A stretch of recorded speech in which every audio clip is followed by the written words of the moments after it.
With Delirium League just under a week away, many of you are wondering what in the heck kind of build you're going to start the league with. Will minions be nerfed into the ground? Can my lightning warp totems finally be buffed?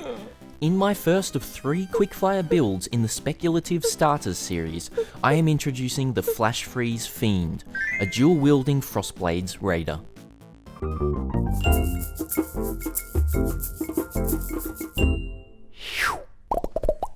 Welcome, it's your friendly neighbourhood Badger here, and I am back with the first speculative starter capable of tackling the dank fog of the Delirium League head on.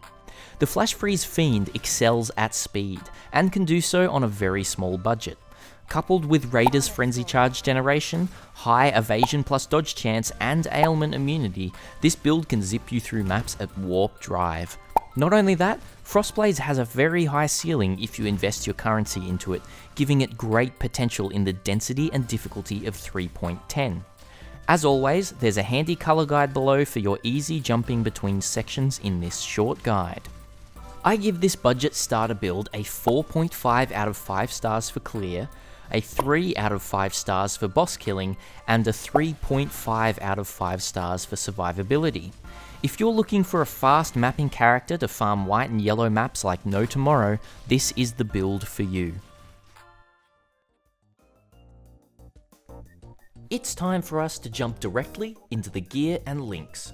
If you would like to follow along, as always there is a Pastebin down below with all gear choices and all passive choices.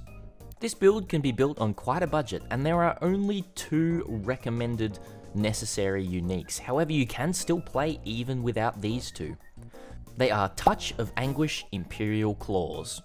These weapons give great physical damage and cold damage and crit strike chance, and they also allow our skills to chain an additional time while at maximum frenzy charges, which couples very nicely with Raider, and it means that our clear is absolutely amazing. In the first claw we are linking our movement skill, which is Whirling Blades, then linked to Fortify and faster attacks. In the second Touch of Anguish, we are linking our Ancestral Warchief, which includes Vaal Ancestral Warchief, Concentrated Effect, and Culling Strike. Next, the chess piece. As this is a league starter, you can very obviously start just with a Tabula Rasa. For an upgrade, you'd be looking for a 5-link with good life and good resists, and for the next step after that, you want to buy a Kintsugi.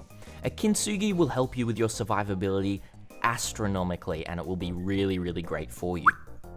In the chest piece, we are linking our main skill, which is Frostblades.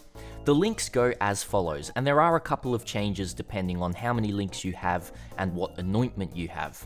So first of all, we have our Frostblades, linked with Multi-Strike and Elemental damage with attacks, then linked with Ice Bite, and followed off with Ancestral Call as a 5-link.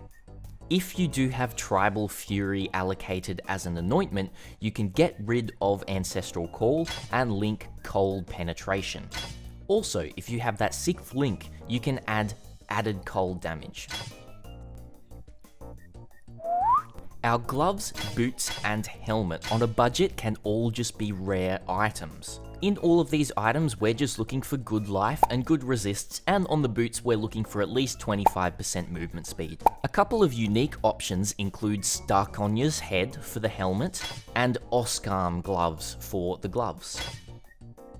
In the helmet, we have our first 4-link, which includes Vaal Haste, Vaal Grace, Increased Duration, and Blood Rage. In our second 4-link, we have our Aura setup, which includes Hatred, Precision, and Herald of Ice. If you do manage to come across an Enlighten, you can put this in here as well.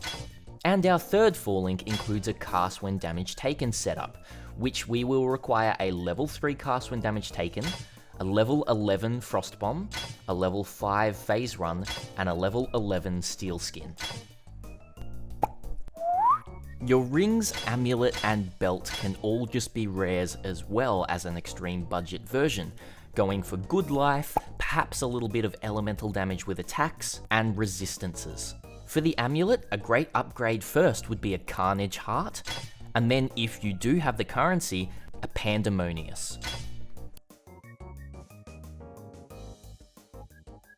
The passive skill tree for the Flash Freeze Fiend is a fairly generic attack raider skill tree. However, I'm going to run through some things because there's a couple of things to keep in mind going into the Delirium League. First of all, we are starting with our Ascendancy. We are picking up, first of all, Way of the Poacher into Avatar of the Slaughter. These two nodes are going to generate us lots of frenzy charges, including our attack speed, movement speed, and attack damage and evasion rating. It's also going to mean that we do start dodging things a lot. We then move into Quartz Infusion and Avatar of the Veil. Now this is great for good defenses. You can choose the option of going Rapid Assault, Avatar of Chase for great onslaught. You will have a little bit more damage this way. However, the Avatar of Veil means that we are immune to ailments. We don't have to worry about that on our flasks whatsoever. We then move into the passive skill tree. You can see that up here I only have 96 points allocated, which requires level 73. This is because this tree is built for the cluster jewels. We have taken 2 cluster nodes right here, which we can extend with the new 3.10 jewels coming in the Delirium League update. So we have accounted for that. First of all, however, we come out of the Ranger area, grabbing some life evasion, hitting Heart of Oak into some dual wield aspect of the Panther, sorry. We then have Winter Spirit and Flash Freeze, and first of all we come down into some life, some dual wield crit, and Fangs of Frost into our first cluster duel, coming up grabbing some intelligence to cap everything off, into a Frenzy Charge, some life, dual wield, more life into Master of Arena. We then pick up Primeval Force, up into more life, crit chance, next Frenzy Charge, Acrobatics, and Phase Acrobatics, and then taking this duel Fight for Survival, meaning that our Frostblades are going to have a lot more cold penetration, which is quite nice. We then come up to another dual socket here, a cluster dual socket, into some great claw nodes, including some good crit chance, and then into life and our last Frenzy Charge. Now, if you're building this without the cluster jewels in mind, we will switch down here to the no cluster tree, which means we also come through here for some accuracy crit chance, up into crit chance physical damage, life, and more crit chance, and then we finish off with resourcefulness right here. If we do have any more points, we can go straight up here into Claws of the Falcon, which gives us a great amount of damage. That's pretty much it with the passive skill tree. There is a link down below if you want to have a look through this, and I am including leveling steps as well, every 10 points leveling steps. So now we're going to jump over and move to the leveling process. As I quickly talk about some leveling tips, I am running a clip of me practicing this build so you can see what I do for the first couple of minutes in a new fresh character. Firstly, while leveling, your weapons are the most important, so you always want to be looking for upgrades. During the leveling process, you can use claws, daggers, swords, axes, or maces. Just check whatever is going to be giving you the biggest damage improvement. Each act, you can buy certain gems from vendors in town, and once reaching Act 3, you can purchase gems from Ciosa after completing the Fixture of Fate quest in the library. Check each vendor for the gems you need as you progress through the acts, but the most important acts are 1 and 2 for gems. In Act 1, you are looking for 2 3-link items, one with red, green, green sockets, which you'll be socketing Frostblades, Ancestral Call, and Onslaught. For single target, you want a red, red, green, in which you will be putting Double Strike linked with Maim and Chance to Bleed.